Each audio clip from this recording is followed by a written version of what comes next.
In this guide, I'm going to show you how to half swipe on Snapchat in 2026.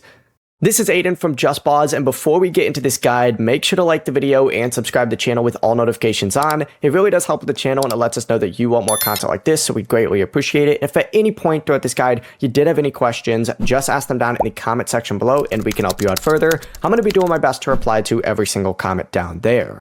Now, first things first, you do need to open up Snapchat and then just swipe right from the camera screen to open up your chats. And then, of course, find the conversation that you want to preview, but do not tap on it.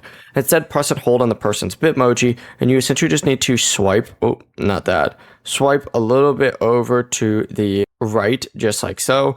And it's going to open up the page, which looks something like this. Now, you can get pretty much as close as possible as long as you don't fully open it. And you could just keep your finger steady, just like so. And that's really the entire process. Now, you need to make sure you close the chat fully instead of letting go halfway, right? Because sometimes if you're more open than closed, it's going to open it like it's doing right now. But yeah, that really is the entire process. Before you do leave, make sure to like the video and subscribe to the channel with all notifications on. It really does help with the channel and it lets us know that you want more content like this. We'd greatly appreciate it. And if at any point throughout this guide you did have any questions, just ask them down in the comment section below and we can help you out further. I'm going to be doing my best to reply to every single comment down there. Peace.